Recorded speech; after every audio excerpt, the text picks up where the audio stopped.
Sebelumnya marilah kita memberikan penghormatan pada Guru Agung kita Sang Buddha. Namo tassa bhagavato arahato sama sambuddhassa. Namo tassa bhagavato arahato sama sambuddhassa. Namo tassa bhagavato arahato sama sambuddhassa. Sukihontu Namo Buddhaya. Baik, semua yang hadir pada kesempatan sore hari ini, semoga semua dalam kondisi baik, sehat, tentu cukup sehat ya, karena bisa hadir, dan juga bahagia.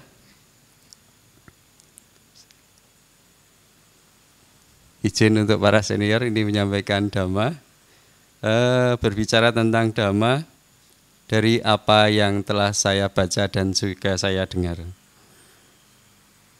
Bapak, Ibu, Saudara-saudari sedhamma dan juga adik-adik semua, pada kesempatan sore ini kita masih bisa bersama-sama melaksanakan kegiatan puja bakti minggu sore dengan baik, tanpa ada gangguan atau dengan rasa aman, dengan terlaksanakan dengan baik, tanpa ada gangguan dari pihak-pihak luar.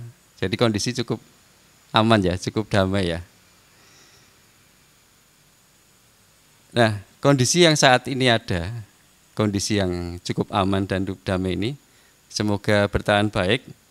Dan kali ini saya akan berbicara yang menjadi dasar yang perlu terus dirawat, perlu terus kita berikan sebagai kontribusi kita sebagai umat Buddha pada lingkungan kita sekitar, atau kita tinggal di Klaten ya, memberikan kontribusi yang perlu kita berikan pada kondisi keamanan dan kedamaian pada saat ini.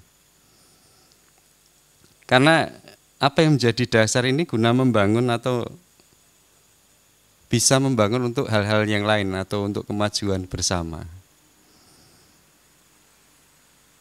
Seperti yang kita tahu, kita di sini tinggal dengan berbagai macam latar belakang, berbagai macam budaya, beda suku, beda warna kulit, beda agama, beda cara pandang, beda pendidikan, beda tingkat sosial dan sebagainya lah, banyak ya.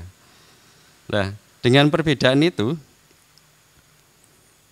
kalau itu tidak dirawat, dalam arti tidak ada peran kita untuk bersatu, sehingga semuanya menjadi berjalan dengan baik, tentu akan muncul konflik, tentu akan banyak muncul pertikaian.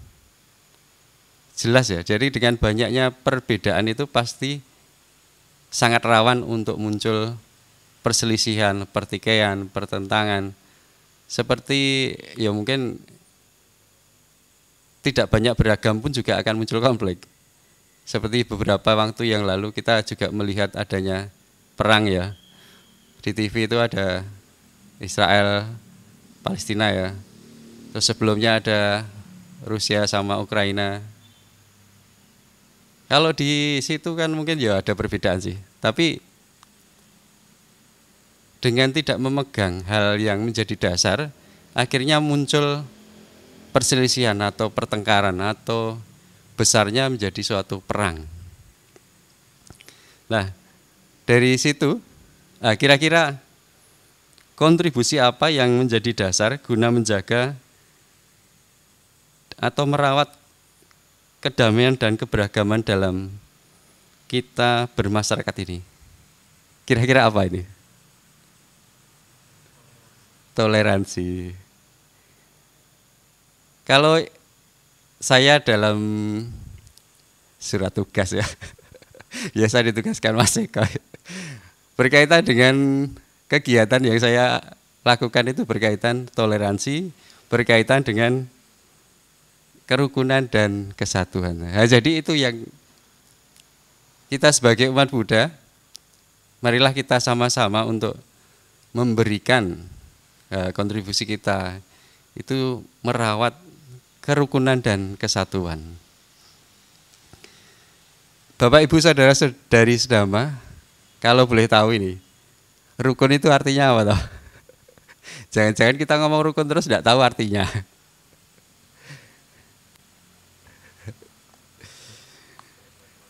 Tidak ada konflik, ada damai. Itu salah satu jawabannya. Jadi kalau saya mengambil dari KBBI, Kamus Besar Bahasa Indonesia, arti rukun itu adalah baik dan damai, tidak ada pertengkaran, ya, tidak ada konflik ya. Yang kedua itu adalah bersatu hati, bersepakat. Itu yang kedua. Itu arti rukun. Kemudian di artikel Kompas saya mengambil itu ada arti persatuan dan kesatuan menurut KBBI. Itu adalah gabungan beberapa bagian yang sudah menjadi bersatu. Jadi berdasarkan istilah persatuan dan kesatuan berasal dari kata yang berarti utuh atau tidak terpecah belah. Dikutip situs Kementerian Pendidikan dan Kebudayaan, persatuan dapat diartikan sebagai perkumpulan dari berbagai komponen yang membentuk menjadi satu, sedangkan kesatuan merupakan hasil perkumpulan tersebut yang telah menjadi satu dan utuh. Maka kesatuan erat hubungannya dengan keutuhan, sehingga persatuan dan kesatuan mengandung arti bersatunya macam-macam corak beraneka ragam menjadi satu kebulatan yang utuh dan serasi. Jadi saya baca dari artikel di Kompas tentang persatuan dan kesatuan. Nah, berbicara tentang rukun, Bapak Ibu saudara-saudari yang ada pada kesempatan malam hari ini, pernahkah di sini yang hadir tidak mengalami perselisihan atau pertengkaran? Pernah enggak? Damai terus enggak ada perselisihan pertengkaran? Ada ya, pasti mengalami ya, pasti muncul ya.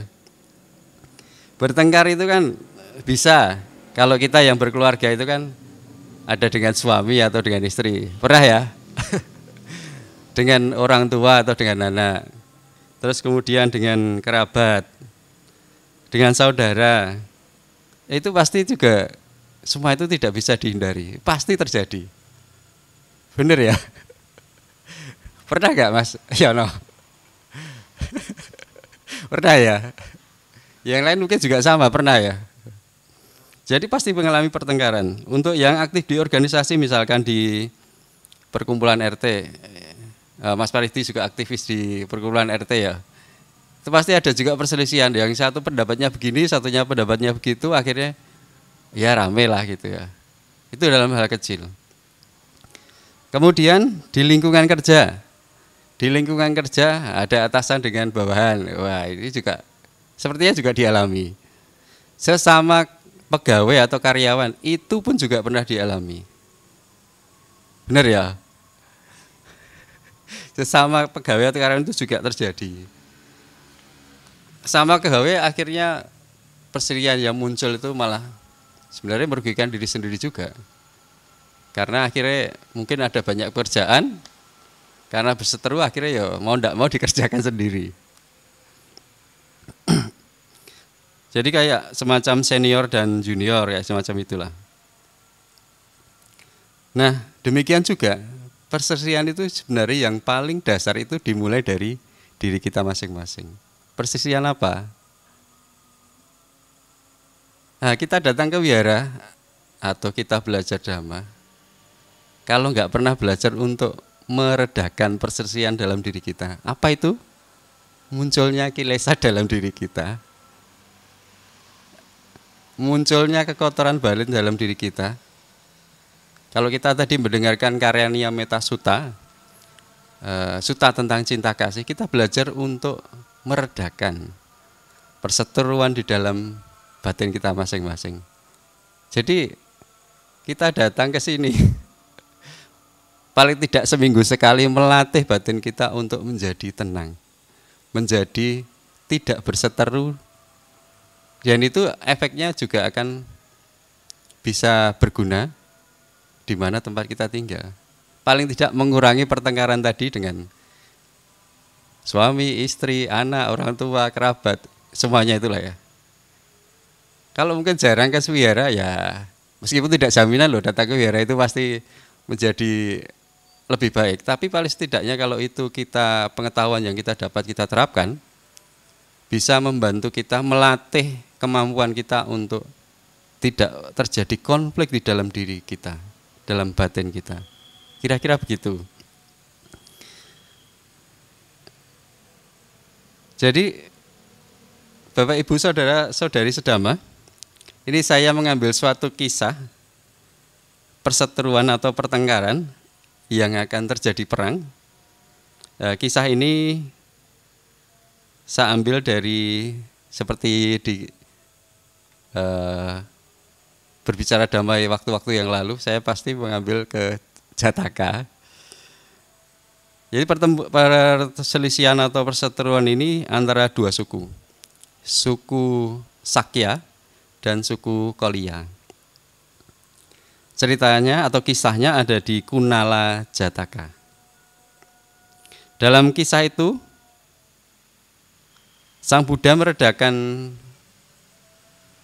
perseteruan atau perselisihan atau pertengkaran itu dengan mengisahkan 3 kisah kelahiran.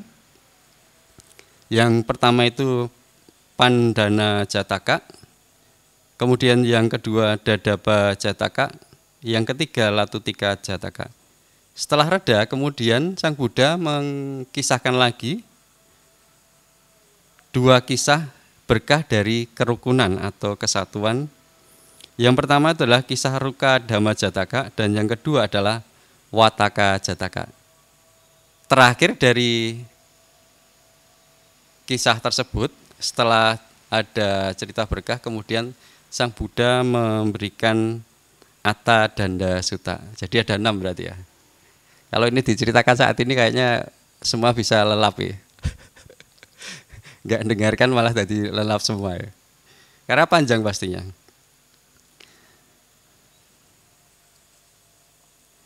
Nah, dalam cerita Jataka di Kunala Jataka tadi, ini Bapak Ibu sudah pernah tahu? Kunala Jataka? Mungkin sudah, tapi cuman lupa saja. Kunala Jataka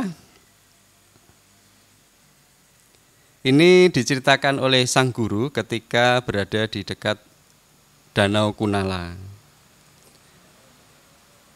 Nah, ceritanya begini, kisahnya pada saat itu kaum Sakya dan Kolya memiliki sungai Rohini yang mengalir di antara kota Kapilawatu dan Kolya. Dibatasi oleh bendungan dan airnya digunakan oleh mereka untuk mengolah lahan tanaman. Kemudian di bulan Jeta mula, ketika tanaman mulai layu dan menunduk, para pekerja dari kedua kota berkumpul bersama. Kemudian penduduk Kolya berkata, jika air ini digunakan untuk mengairi kedua tempat, maka airnya tidak akan cukup. Tetapi panen kami akan berhasil dengan pengairan yang diarahkan ke tempat kami saja. Karena itu berikanlah air sungai ini kepada kami. Penduduk Kapilawatu pun juga berkata, jadi tadi dari suku Kolya berkata demikian, Kapilawatu pun kaum Sakya juga berkata, di saat kalian mengisi lumbung-lumbung dengan hasil panen, kami tidak bisa datang ke depan pintu kalian dengan membawa koin tembaga, permata, emas, dan keranjang serta karung di tangan kami. Panen kami juga akan berhasil dengan pengairan yang diarahkan ke tempat kami saja. Karena itu berikanlah air ini kepada kami. kami tidak akan memberikannya. Nah, ini jawaban dari suku Kolia. Terus kemudian suku Saka juga berkata, begitu juga halnya dengan kami. Nah, kemudian ini saling berebut ya, karena kalau di sini bahasanya musim kemarau ya, tapi di saat itu namanya di bulan Jetamula. Kemudian karena di situasi yang makin memanas, salah satu dari mereka bangkit dan memukul lainnya. Dan orang itu kemudian memukul berikutnya, dan demikian terjadi baku hantam di antara mereka, serta ditambah dengan saling mencaci kedua kaum kesatria. Mereka menambah kericuan yang telah ada. Lanjut, para pekerja kaum Kolia berkata, "Nyahlah kalian orang-orang Kapilawatu yang menyerupai anjing, maaf ya, serigala, hewan liar lainnya, yang tinggal bersama dengan saudari-saudari mereka. Apalah yang dapat dilakukan oleh gajah, kuda, tameng, dan tombak mereka kepada kami." Jadi setelah mencaci maki terus kemudian menantang ya, menantang. Istilahnya kalau orang dilemahkan, wah, dengan kekuatan apapun ya tidak mampu menyerang kami lah gitu. Bahasanya sederhananya gitu. Jadi merendahkan kaum Sakya. Bapak Ibu, saudara-saudari, ternyata kalau tadi mendengar ya, sudah sekitar 2600 tahun yang lalu ya, ribuan tahun ya. Manusia itu kalau diperumpamakan dengan hewan, itu muncul kemarahan ya. Sama ya di sekarang ya. Kemarahan itu karena ya merasa dirinya atau keakuannya itu direndahkan. Direndahkan martabatnya bagikan hewan yang disebutkan tadi. Sekarang sama ya. Sama. Jadi baiklah, manusia itu untuk sepenuhnya menjadi manusia. Manusia seperti yang Bu Lani juga sering menyebutkan tentang mano usa ya, pikiran yang luhur. Biar tidak muncul kata-kata yang diibaratkan menjadi seekor hewan atau binatang. Namun ada juga, meski demikian, ada juga yang mungkin orangnya ya agak-agak kasar dan tidak seperti manusia, yang kadang itu malah menato tubuhnya dengan gambar hewan ya. Adalah tato itu kan menunjukkan citra dari dirinya. Tapi mungkin kalau disebutkan hewan yang ditatokan itu juga marah juga. Aneh ya ternyata. Ada ya. Jadi lanjut ke ceritanya tadi. Kemudian para pekerja kaum Sakya berkata. Tadi kan setelah kaum Kolia mengatakan, kemudian kaum Sakya berkata, membalas cacian tadi. Tidak. Kalianlah para penderita kusta yang pergi bersama anak-anak kalian. Orang-orang egois yang jahat, seperti makhluk yang berjalan sejajar dengan tanah atau hewan yang tinggal di pohon bidara. Apalah yang dapat dilakukan oleh gajah, kuda, tameng, tombak mereka kepada kami. Setelah itu mereka pergi mengadu kepada para pejabat yang berwenang menangani masalah seperti ini. Dan para pejabat ini melaporkan kepada para ksatria dan kaum mereka. Kemudian kaum Sakya berkata, nah ini karena kaum Sakya dihina, dicaci tadi, mengambil respon, kita akan tunjukkan kepada mereka betapa kuat dan perkasanya orang-orang yang tinggal bersama dengan saudari-saudari mereka.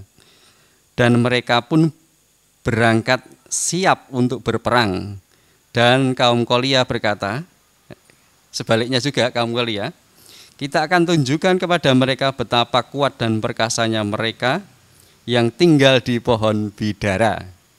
Dan mereka pun berangkat siap untuk berperang. Jadi perebutan air kemudian lapor kepada sukunya masing-masing, kemudian sama-sama akan menunjukkan keperkasaannya, kekuatan kaumnya dengan berperang ya. Ya itu terjadi juga bisa di masa sekarang kalau misalkan tidak kita perhatikan bahwa kerukunan dan kedamaian itu kayaknya lebih enak.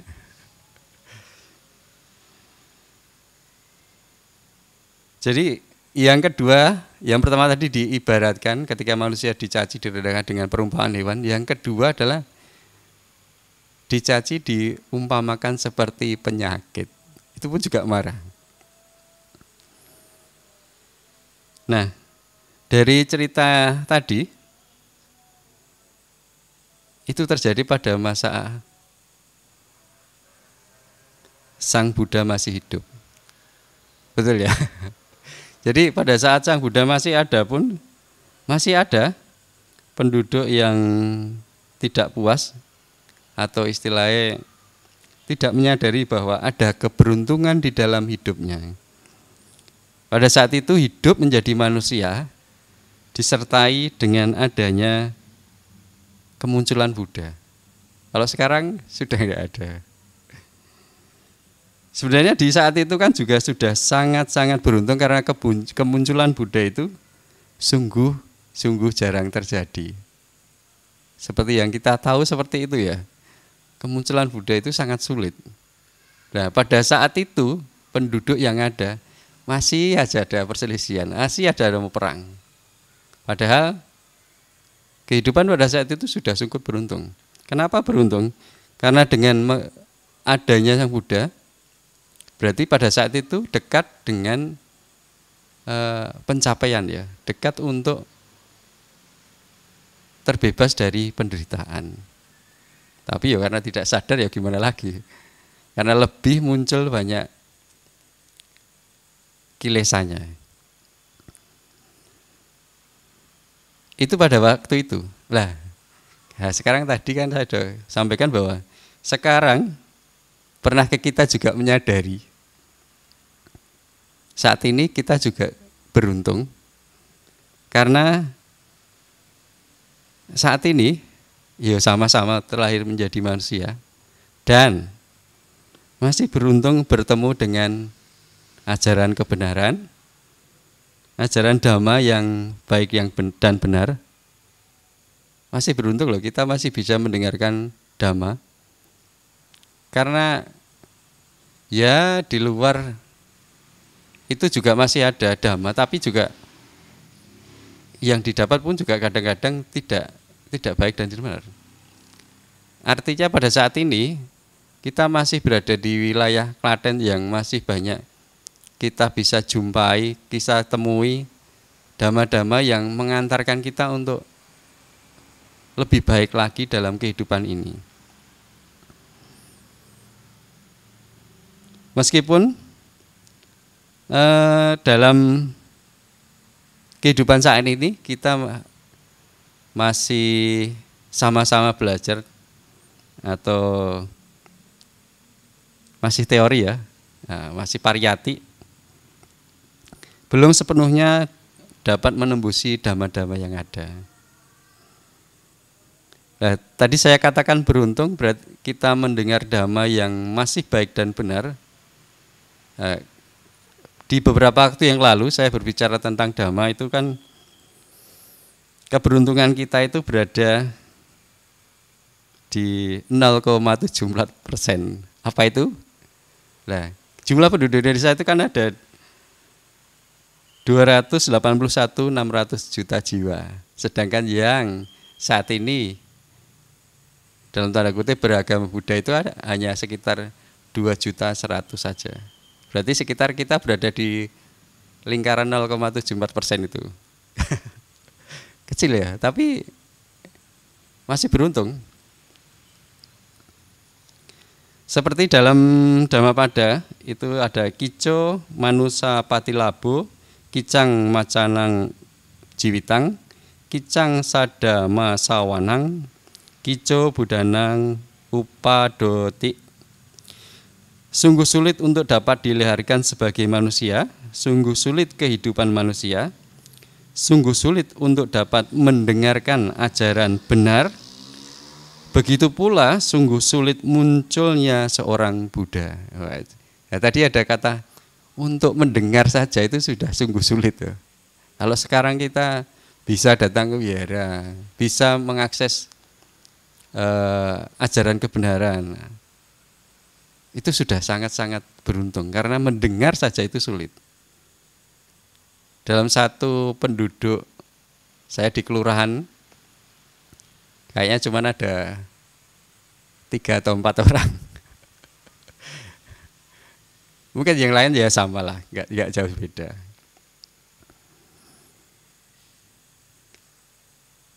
Nah itu ceritanya tentang Sakya dan Kolya. Memang ada beberapa versi. Terus kemudian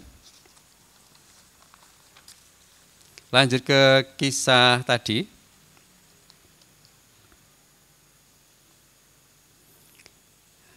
Kala itu hari menjelang malam ketika mereka bersiap untuk berperang.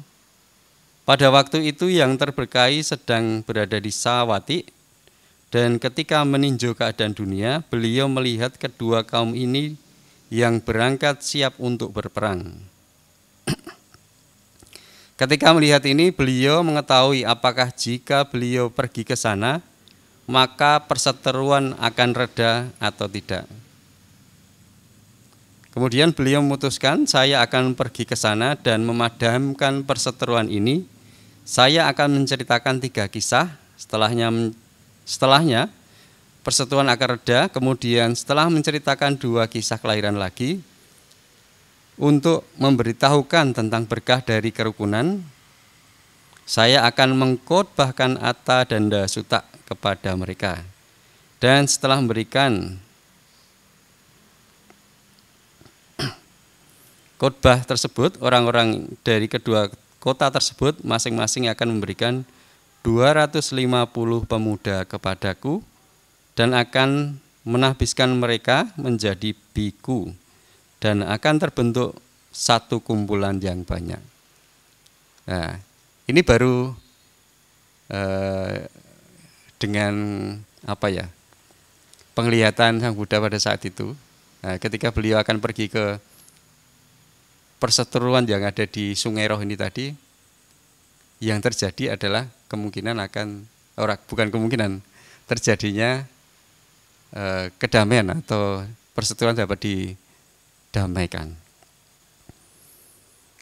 Lanjut, setelah memutuskan demikian dan merapikan pakaian, beliau pergi ke Sawathi untuk berpindah patah. Sekembalinya dari berpindah patah dan setelah menyantap makanan, pada sore hari beliau keluar dari Ganda Kuti. Ganda Kuti adalah kuti yang harum. Dan tanpa mengatakan apapun kepada siapapun, beliau mengambil pata dan jubahnya, pergi sendirian ke tempat tersebut, kemudian duduk bersila di udara di antara kedua kubu yang berseteru itu.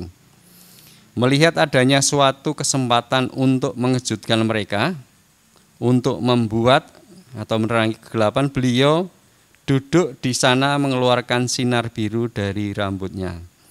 Ketika mereka semua meresah, beliau menunjukkan dirinya dan mengeluarkan 6 sinar seorang Buddha. Orang-orang Kapilawatu yang melihat yang terberkahi berpikir, Sang Guru saudara kami yang mulia telah datang. Apakah mungkin beliau telah mengetahui keburukan kami dalam peperangan ini? Jadi kalau Siddhartha itu kan dari suku kaum Sakya ya. Jadi kaum Sakya ini berpikir, wah saudara kami ini. Karena Sang Guru telah datang, kemudian kaum Sakya mengungkapkan bahwa karena Sang Guru telah datang, tidaklah mungkin kami melucuti senjata dari pihak lawan. Dan mereka membuang senjata-senjata dari tangan mereka dan berkata, biarlah kaum Qolia membunuh atau menangkap kami. Orang-orang kaum Qolia juga memikirkan demikian dan melakukan hal yang sama. Kemudian yang terberkahi turun dan duduk di tempat duduk Buddha yang luar biasa, terletak di tempat yang memukau pada hamparan pasir, dan beliau mengeluarkan sinar kejayaan tiada tara dari seorang Buddha. Para kesatria juga memberikan hormat kepada beliau dan mengambil tempat untuk duduk. Kemudian sang guru, meskipun beliau sudah mengetahui jawaban dengan amat baik, bertanya, mengapa Anda datang ke sini para maharaja? Bante, jawab mereka, kami datang ke sini bukanlah untuk melihat sungai ataupun untuk bersenang-senang, melainkan untuk berperang. Terus kemudian sang Buddha melanjutkan pembicaraannya dengan mengenai apakah pertengkaran ini mengenai masalah air. Buddha bertanya, berapakah nilai dari air Maharaja? Sangat kecil Bante. Buddha kembali bertanya, berapakah nilai dari bumi ini? Tak ternilai, jawab mereka. Buddha kembali bertanya, berapakah nilai dari kaum kesatria?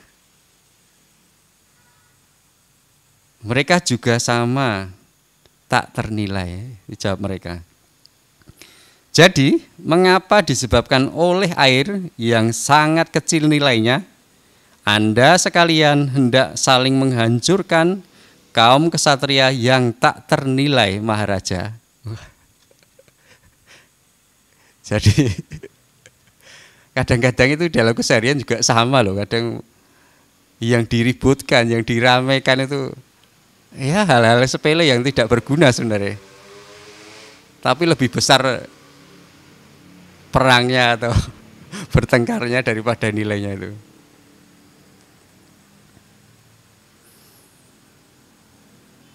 Kemudian dalam kisah ini saya sampaikan lagi bahwa sesungguhnya tidak ada suatu akhir yang bahagia dari perseteruan di masa lampau, dikarenakan suatu perseteruan di antara dewa pohon dan singa hitam terbentuklah suatu dendam yang sampai pada kurun waktu sekarang ini. Dan setelah mengatakan ini, beliau menceritakan kepada mereka tentang kisah Pandana Jataka. Nah, kisah Pandana Jataka, nah ini saya nggak menyampaikan saja lah, tapi ringkasnya tadi ada perseteruan antara dewa pohon dan singa hitam. Nah, lengkapnya nanti bisa dicari,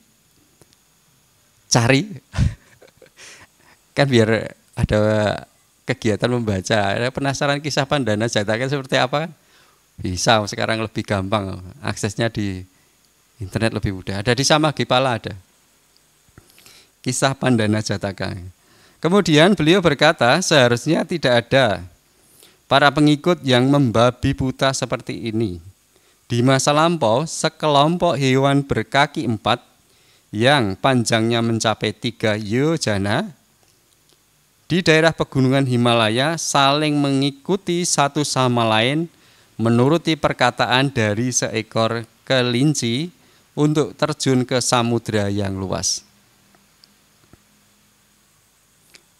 Oleh karena itu, tidak seharusnya lah sekelompok pasukan yang membabi buta ada saat ini.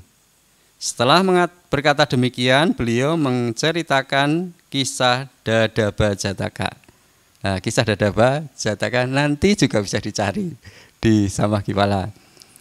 Intinya itu ada sekelompok hewan, singkatnya ya. Ya ada singa, ada buaya, hewan buas lainnya juga ikut, hanya mengikuti seekor kelinci. Baru katanya kelinci loh itu, yang belum jelas asal usulnya, untuk terjun ke samudera luas. katanya kelinci tapi tidak dicek dengan baik gitu. Nah nanti bisa dicari, asik kok ceritanya itu. Lebih lanjut, beliau berkata kembali, kadangkala si lemah melihat kekurangan dari si kuat, dan kadangkala pula si kuat melihat kekurangan dari si lemah. Di masa lampau pada suatu ketika, seekor burung puyuh dan seekor burung gagak membunuh seekor gajah. Dan beliau menceritakan kisah Latutika Jataka. Nah, Latutika nanti bisa dicari juga. Bayangkan seekor burung puyuh dan burung gagak loh. Bayangkan seekor gajah itu besarnya kayak apa.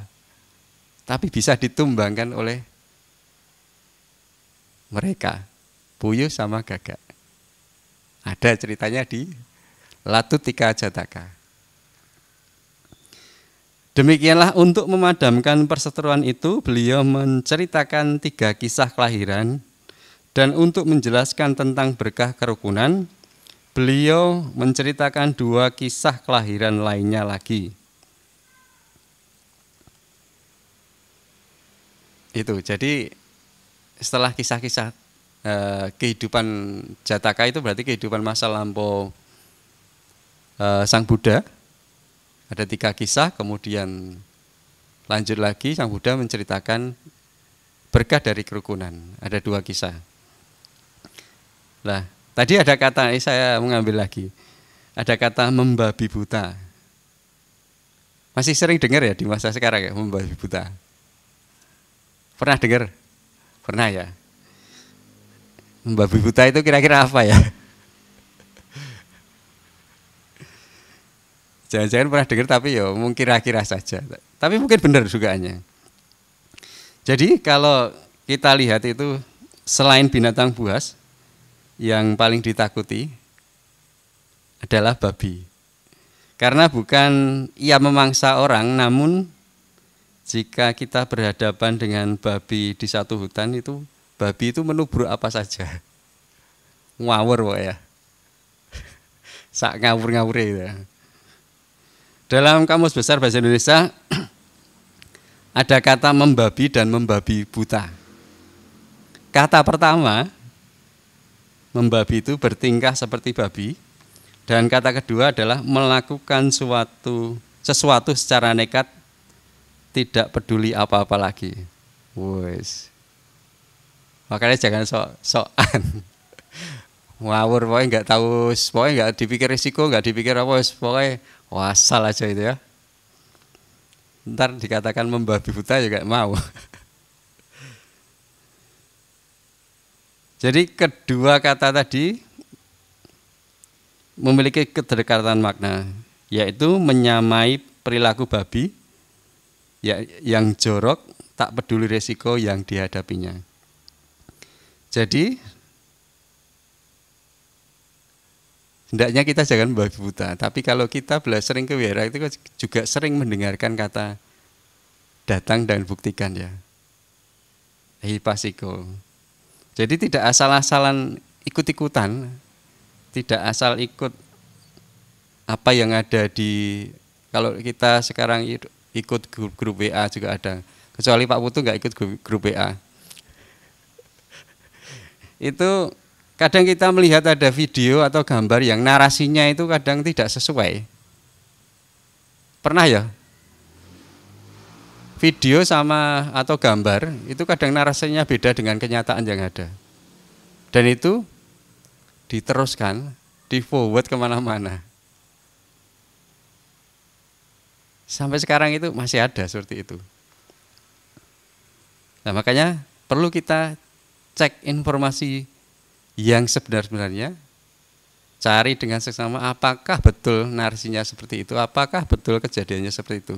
Sehingga kita nantinya tidak berperilaku mengambil keputusan yang membabi buta tadi. Ikut-ikut marah misalkan, terus terang ya misalnya, kayak perang tadi, Israel Palestina. Terus terang saya sendiri itu sebenarnya juga tidak tahu akar atau sebabnya itu siapa yang memulai, tidak tahu.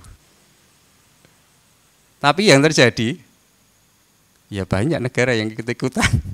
Blok sana, blok sini, akhirnya makin besar. Ya kalau itu diteruskan, nggak selesai, nggak padam.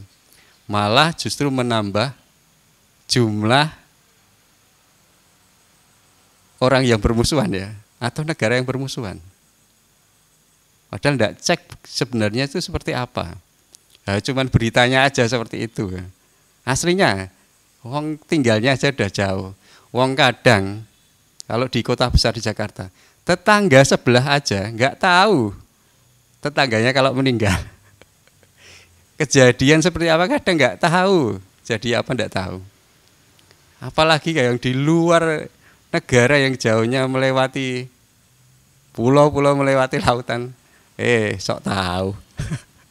Ya gitulah yang terjadi kalau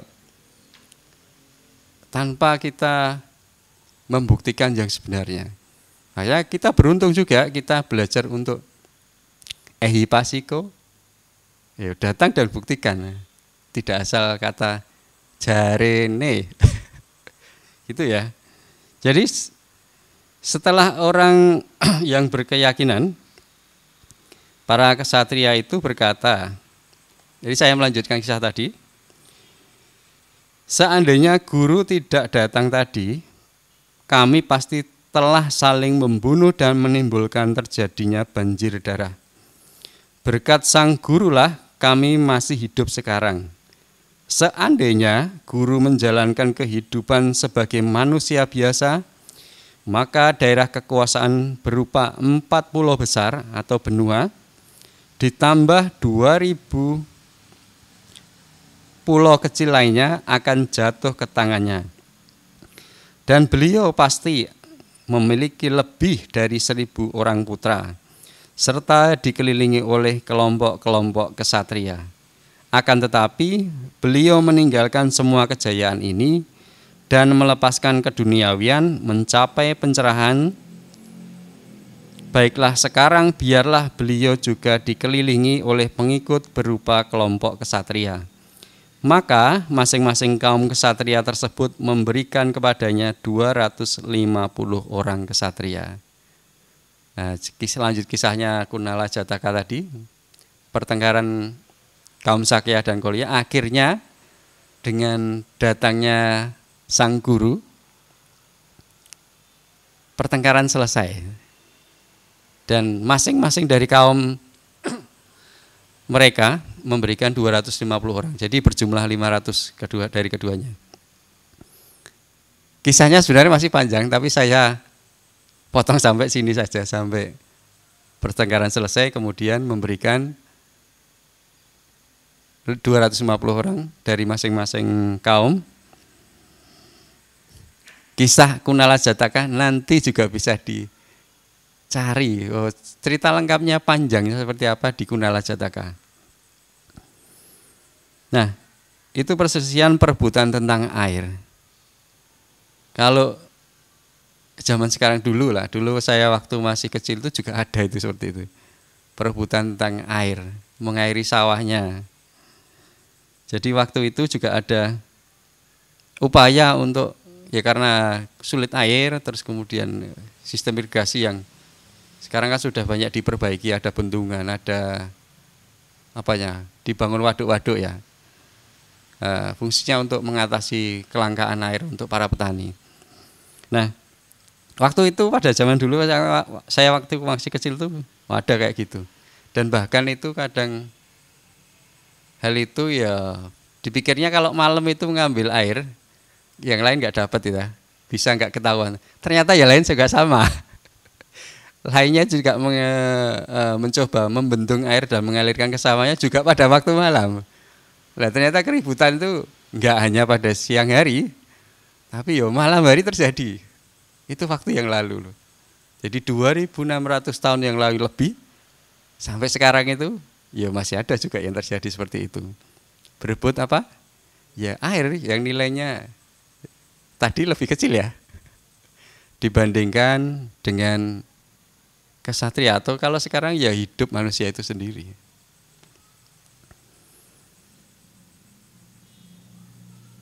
Nah, berkaitan dengan ini, bercerita dengan kerukunan dan kesatuan tadi, sebenarnya ada kaitannya juga dengan waktu dekat di tahun 2024 ini. Ini mendekati tahun politik juga. Ya, itu juga bisa rawan konflik. Nanti di bulan November ya, itu ada pilkada, pemilihan kepala daerah ya. Di tahun 2024 ini, pada saat ini sudah ada, saya lihat tadi kemarin di Solo Pos itu sudah ada, untuk Klaten ya, itu ada daftar 14 nama di bursa Cabub Cawabub. Nah, kadang-kadang itu juga memungkinkan untuk terjadi konflik, karena kader atau simpatisan itu kadang-kadang demi kepentingannya berhasil ya merendahkan manusia satu dengan yang lainnya. Padahal kalau jadi kader nggak dapat apa-apa. Kadang-kadang seperti itu. Direwangi padu karo tanggane sedulure anake bojone, wah kadang-kadang seperti itu. Ya kadang-kadang ini cari apa? Itu ada, tapi sebenarnya kita makanya perlu untuk merawat tadi. Rukun damai, merawat kesatuan tadi.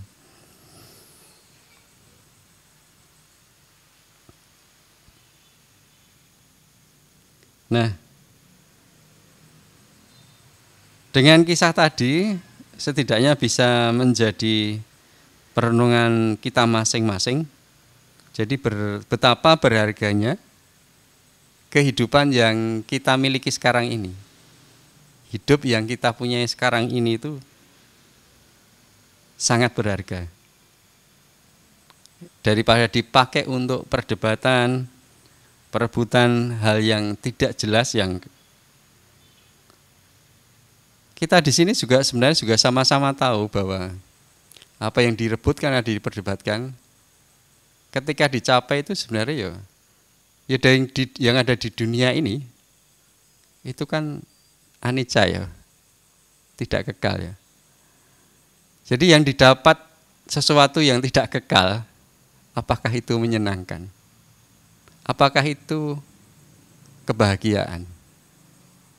Direwangi rame, ternyata cuma begitu saja lenyap. Sebentar saja menguap. Sebentar saja nanti akhirnya berlalu. Di waktu yang lalu saya cerita tentang HP.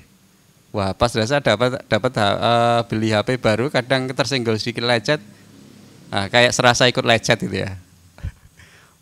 Itu bisa muncul kemarahan, iya. Tapi berlalunya waktu, nggak nyampe setahun lah, paling HP digeletek ya ditaruh sembarangan kayak gitu.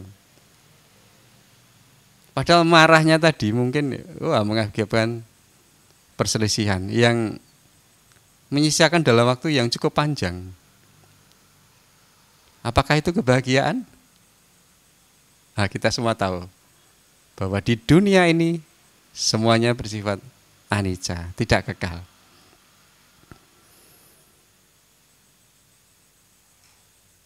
Jadi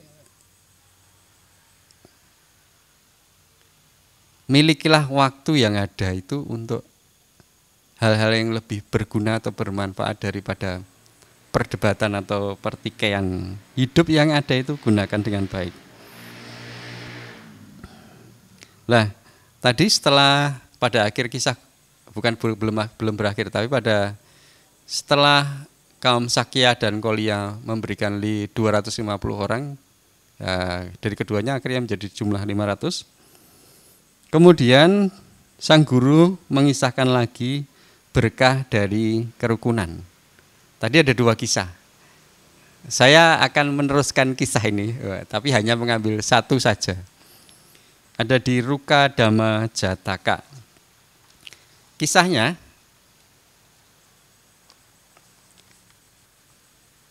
pada kehidupan yang lampau di pegunungan Himalaya, badai menyerang hutan Sala.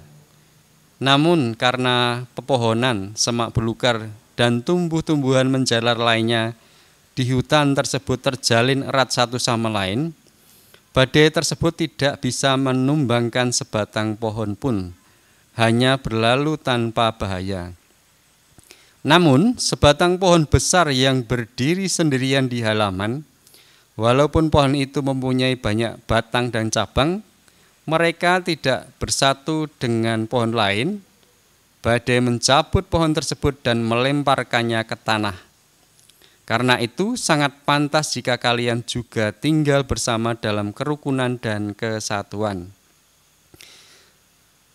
Setelah mengucapkan kata-kata tersebut, atas permintaan mereka beliau menceritakan kisah kelahiran lampau ini. Ini lanjut ke kisah Ruka Dhamajataka. Pada suatu ketika Brahmadatta memerintah di Benares, Raja Wesawana yang pertama meninggal, dan Saka, raja para dewa, mengirim seorang raja baru untuk memerintah di wilayah tersebut. Setelah penggantian tersebut, Raja Wesawana yang baru mengirim pesan kepada seluruh pohon semak belukar, rerumputan dan tanaman, meminta agar masing-masing dewa pohon memilih pohon yang paling mereka sukai untuk ditempati. Pada waktu itu, Bodhisatta terlahir sebagai dewa pohon di hutan Sala di pegunungan Himalaya. Nasihatnya kepada para kerabatnya dalam memilih tempat tinggal adalah menghindari pepohonan yang berdiri sendiri di lapangan terbuka dan memilih tempat tinggal di sekeliling tempat tinggal di hutan Sala yang telah dipilihnya. Kemudian, kepada para dewa pohon yang bijaksana, mengikuti nasihat Bodhisatta, mengambil tempat tinggal di sekitar pohon yang dihuni oleh Bodhisatta. Sementara sebagian dewa pohon yang dipenuhi oleh kebodohan mereka berkata, "Mengapa kita harus bertempat tinggal di hutan? Lebih baik kita mencari tempat tinggal di sekitar perkampungan manusia, bertempat tinggal di pinggiran desa, kota kecil ataupun kota besar. Karena para dewa pohon yang tinggal di tempat-tempat demikian menerima persembahan yang paling berharga dan mendapat pemujaan yang paling mulia. Maka mereka pergi ke perkampungan manusia dan bertempat di pohon-pohon besar yang tumbuh di lapangan terbuka." Nah, jadi Bodhisatta pada saat itu terlahir menjadi dewa pohon. Di waktu beberapa yang lalu ada ya, kalau misalnya ada pohon-pohon besar itu ada yang memberi sesajian. Kalau mungkin di tradisi, maaf ya saya tidak tahu sebenarnya, Hindu masih ada ya? Masih ya. Ada persembahan untuk dewa pohon, terutama di pohon-pohon yang dianggap dalam tanda kutip keramat atau sakral atau angker, itu biasanya dikasih sesajian atau persembahan.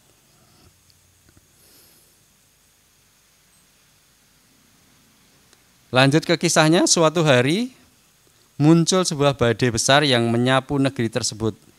Tidak ada gunanya bagi pohon-pohon yang tumbuh menyendiri, walaupun telah bertahun-tahun lamanya akar mereka tertancap sangat dalam di tanah, dan mereka merupakan pohon-pohon besar.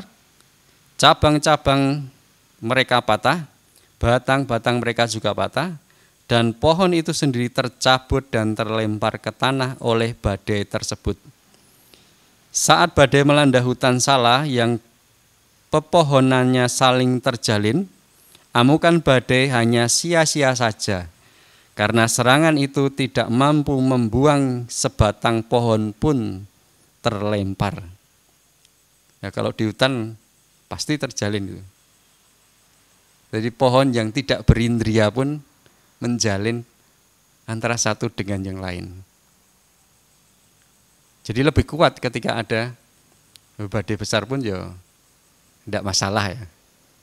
Kalau kita di dalam wihara sini terjalin jalinan yang kuat, kalau ada persoalan besar pun ya tidak ada masalah. Tetapi kalau egonya masing-masing yang kuat, badai kecil pun tumbang semua. Gak cuma satu, yang lainnya juga tumbang. Setelah kejadian tadi ada badai besar, para dewa pohon yang bersedih karena tempat tinggal mereka hancur, menggendong anak-anak mereka dan melakukan perjalanan ke pegunungan Himalaya. Di sana mereka menceritakan kesedihan mereka kepada dewa pohon yang berada di hutan Sala, yang kemudian menceritakan kepada Bodhisatta mengapa mereka kembali dengan penuh kesedihan. Hal itu terjadi karena mereka tidak mendengarkan nasihat dari para bijaksana. Akibatnya mereka mengalami hal seperti ini. Kata Bodhisattva, ia memaparkan kebenaran dalam syair berikut ini. Bersatu seperti pohon-pohon di hutan, seharusnya dipertahankan para kerabat, karena badai merobohkan pohon yang berdiri sendiri. Demikianlah yang diucapkan Bodhisatta ketika usianya telah habis. Ia meninggal dunia dan terlahir kembali di alam sesuai dengan perbuatannya. Sang guru berkata lebih lanjut, demikianlah Maharaja, gambaran akan betapa pantasnya para kerabat bersatu dalam keadaan bagaimanapun dan hidup bersama penuh kasih dalam kerukunan dan kesatuan. Setelah urainya berakhir, sang guru menjelaskan kelahiran tersebut. Para pengikut Buddha adalah para dewa pohon pada waktu itu, dan saya sendiri adalah dewa pohon yang bijaksana. Asik ya, cerita Jataka itu ada urainya, kemudian siapa pada saat itu. Kita bisa mengetahui dari, kayak kita belajar sejarah ya. Enak ya. Jadi Bapak Ibu saudara-saudari sedharma, demikian kisah pertengkaran kaum suku Sakya dan Kolya dalam kisah Kunala Jataka. Seperti yang saya sampaikan tadi, lengkapnya ada di Kunala Jataka. Nanti bisa dicari di, yang saya browsing itu di Samagipala. Lengkap itu panjang. Dari Dadapa, Latutika, semuanya ada. Nanti bisa dicari lagi. Nah, dari kisah Kunala Jataka tadi, kayaknya sudah capek mendengarkan. Ada 7 ulasan yang saya rangkum setelah menurut ulasan saya atau catatan saya itu ada 7. Yang pertama, ya dari kisah pertengkaran tadi ya, menilai manakah sesuatu yang lebih memiliki harkat bagi martabat kehidupan manusia daripada perselisihan atau perebutan sesuatu yang bernilai rendah. Toh kita semua tahu bahwa yang didapat di dunia ini semuanya adalah anicca. Jadi apa yang anicca itu apakah membahagiakan atau tidak? Kita semua tahu ya. Itu yang pertama. Dan kemudian yang kedua adalah kejadian buruk yang menimpa pada diri kita masing-masing. Hindarilah untuk menyalahkan atau mencurigai orang lain. Tapi terimalah itu dengan baik, apapun yang sudah terjadi. Ada loh kan, misalnya suatu kejadian menimpa terus, oh ini gara-gara kamu, ini gara-gara kamu, nah, malah nyalahkan banyak orang. Tapi terimalah kejadian yang menimpa pada diri kita masing-masing itu dengan baik, dengan apa adanya. Karena kita juga sudah tahu ya, bahwa kejadian apapun tidak akan terjadi pada diri kita jikalau bukan bagian dari kita. Atau dengan kata lain, tidak akan terjadi apapun pada dirimu yang bukan bagianmu atau karmamu. Tahu ya, saya kira itu juga sudah yang hadir ini juga sudah tahu tentang ini. Itu yang kedua. Ulasan yang ketiga adalah tadi saya bercerita tentang kelinci ya. kita belajar di sini adalah bukan hanya karena disuruh, bukan karena diajak, tetapi kita pengen membuktikan sendiri. Jadi segala sesuatu itu buktikanlah sendiri. Meskipun ya nggak harus semua sih. Misalkan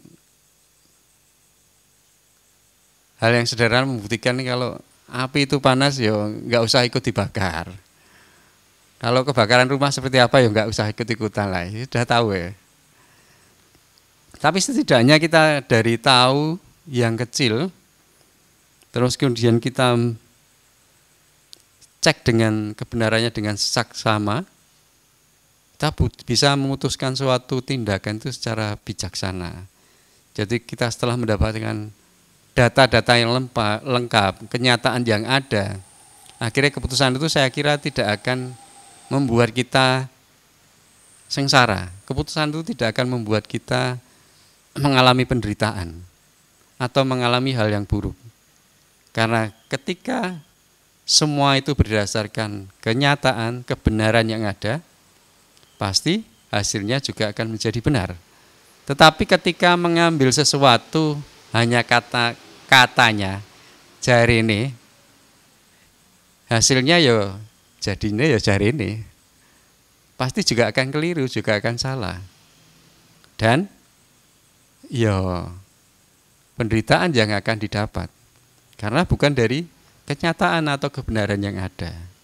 Nah, yang ketiga adalah dengan ehipasiko. Kemudian yang keempat, tidak menganggap rendah atau lemah pada makhluk lain atau orang lain. Karena tadi juga dikisahkan bahwa yang lemah itu bisa melihat kekurangan dari yang kuat. Sebaliknya, yang kuat juga bisa melihat kekurangan dari yang lemah. Kemudian yang kelima, tidak hanya sekedar rukun, tetapi juga ada kesatuan antara satu dengan yang lain, sehingga tidak mudah dicerai-beraikan. Rukun itu damai. Ya kalau kita dengan misalnya warga Sleman, ya rukun ya nggak pernah bertetangga, nggak pernah berhubungan, nggak ada konflik, nggak ada pertikaian. Iya, tapi nggak sekedar rukun itu, tapi perlu adanya kesatuan. Kesatuan itu gimana? Loh, kita sama-sama datang ke ini juga termasuk kesatuan. Akhirnya terjalin komunikasi, akhirnya terjalin kerja-kerja secara bersama, kegiatan secara bersama, saling mengenali satu dengan yang lain, terjadi harmoni. Kalau kita tidak pernah bertemu, ya kelihatannya rukun, baik-baik saja. Tapi begitu ada masalah sedikit karena tidak saling mengenal, apa jadinya? Konflik, ramai. Karena akan muncul kesaling curigaan. Tapi sering bertemu, sering kita di sini juga belajar tentang ajaran kebenaran. Akhirnya selain melatih diri kita juga terjalin kesatuan. Sederhana misalnya kemarin itu, saya, Pak Putu, Mbak Yani di angkringan, yo bisa wedangan bareng.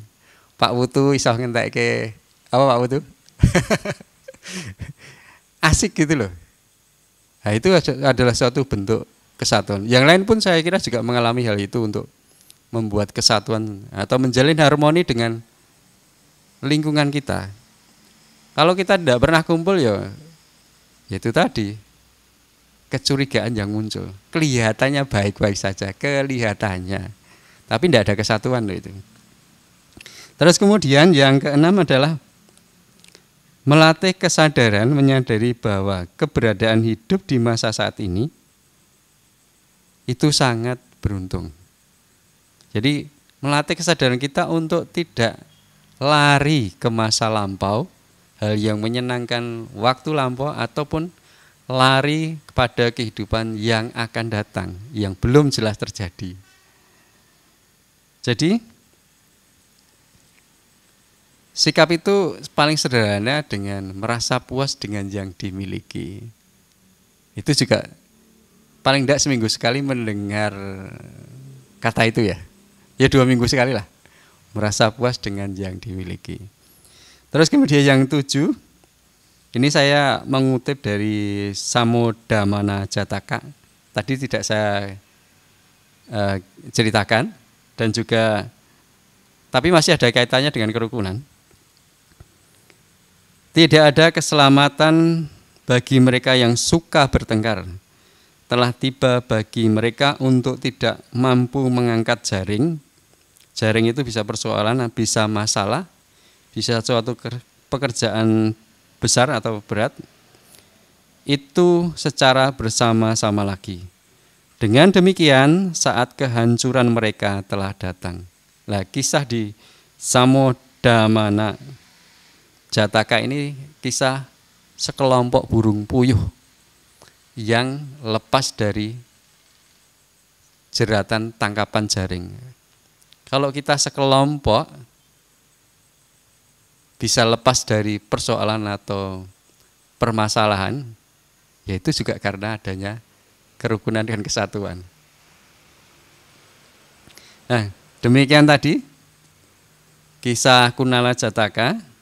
Seperti yang saya sampaikan di awal tadi adalah kontribusi apa yang kita bisa berikan yang menjadi dasar guna menjaga atau merawat kedamaian dan keberagaman di tempat kita tinggal bermasyarakat ini, yaitu adalah kerukunan dan kesatuan dengan sikap toleransi antara satu dengan yang lain.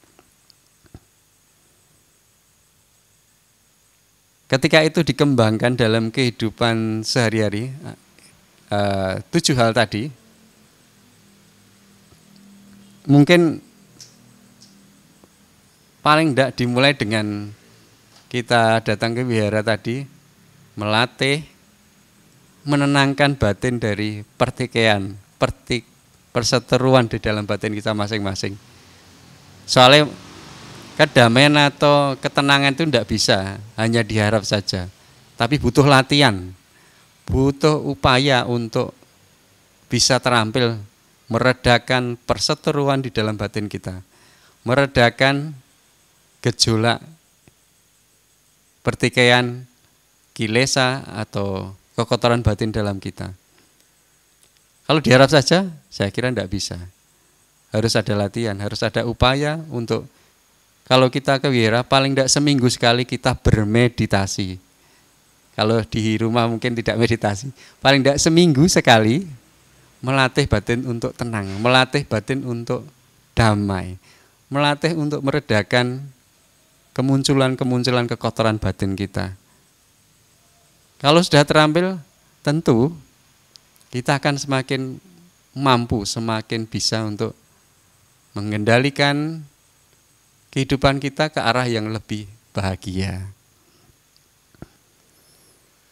Nah, ketika keadaan pribadi itu bahagia, jelas di sini kita semua sudah mengambil peran, memberikan kontribusi, khususnya di wilayah Kabupaten Klaten ya. Karena dengan orang-orang damai, pasti efeknya di sekitar kita pun juga akan damai. Ketika itu kita berteman dengan satu orang ya, berteman dengan 10 orang gitu. Berarti sudah ada 10 kali di sini yang ada berapa? Kalau di sini 20 berarti 10 kali 20 berarti 200 orang di Klaten sudah damai. Kalau 200 orang sudah damai dan itu berkembang lagi, ya saya kira keadaan Indonesia ini, wah, kita berada di negara yang namanya Indonesia, itu juga akan damai. Dari yang kecil loh, dari kita masing-masing, dari pribadi kita masing-masing, efeknya bisa sangat luas. Sebaliknya, dengan sering memunculkan kilesa, sering tidak bisa mengendalikan perseteruan di dalam batin kita, ya juga sama. Efeknya kedamaian, ketentraman di wilayah tempat kita tinggal pun juga ya tidak akan ada. Atau dengan kata lain, wah ini jobnya Pak Putu jadi laris karena banyak kasus. banyak perkara. Ada yang untung, ada yang rugi ya. Tapi mestinya itu pun juga tidak diharapkan Pak Putu. Karena dengan banyak kasus Pak Putu pasti juga akan pusing. Banyak kasus perkara ya. Gitu ya Pak Putu ya. Tapi dengan kedamaian akhirnya pada sore hari kesempatan kita untuk melaksanakan puja bakti minggu sore ini bisa berjalan dengan baik. Masih dengan rasa cukup aman lah, relatif aman lah. Tanpa ada yang di luar misalnya teriak-teriak, berhenti untuk dibubarkan, tidak ada. Masih damai. Lah, wajibnya adalah kita memberikan kembali apa yang kita terima itu untuk sekitar kita itu dengan merawat tadi kerukunan dan kesatuan. Biar kondisi ini semoga bertahan lama, bisa terjaga dengan baik. Toh akhirnya kita sendiri yang juga menerima efek atau merasakan dampak dari kedamaian itu. Semoga hal-hal seperti perselisihan antar keluarga, anak, istri, keluarga, saudara, suami, istri, tadi, kerabat, teman sekerja, atasan dan bawahan, ataupun juga di wihara ini tidak ada. Atau istilahnya paling tidak kita bisa mengurangi untuk terjadi kemunculan konflik tadi. Karena tidak layak adanya, karena perselisihannya bisa membawa pada kehancuran. Terima kasih. Semoga bermanfaat. Semoga semua makhluk berbahagia. Semoga kebajikan kita mendukung untuk merealisasi kebebasan luhur, yaitu nibbana. Sadu, sadu, sadu.